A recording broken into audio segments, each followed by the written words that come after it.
Hello friends, आज आहे पाडवा.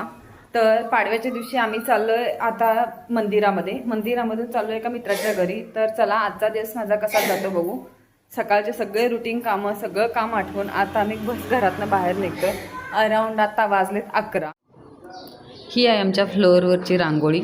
सगळ्यांनी वेगवेगळ्या प्रकारच्या रांगोळ्या काढल्यात. गुजरातमध्ये पाडव्या दिवशी नवीन दिवस म्हणून साजरा केला जातो, म्हणून फुलाची रांगोळी काढले. तुम्ही बघू शकता.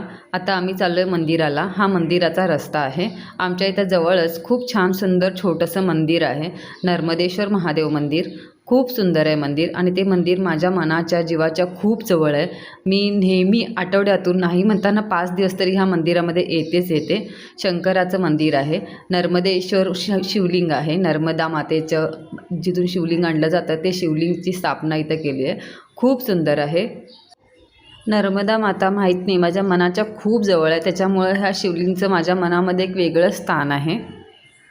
दिवस आम्ही चाललो एका हनुमान मंदिरला. आमच्या इथे कलगाम म्हणून आहे, तिथं आम्ही हनुमान मंदिरला चाललो आहे. तर अराऊंड संध्याकाळचे 5 वाजले. 5ला आम्ही निघतोय. बघू तुम्हाला मी मंदिरचं दर्शन करवते. सो फ्रेंड्स, चला आपण मंदिरचं दर्शन करूया.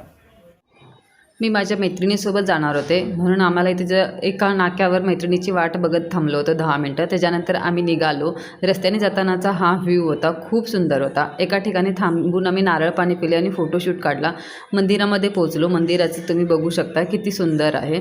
आतमध्ये फोन अलाउड नव्हता म्हणून मी आतलं तुम्हाला दर्शन नाही करू शकले, पण खूप सुंदर आहे तिथलं मंदिर. आणि आम्ही सगळ्यांनी ग्रुप फोटोशूट केला आणि आजचा दिवस इथंच संपवला.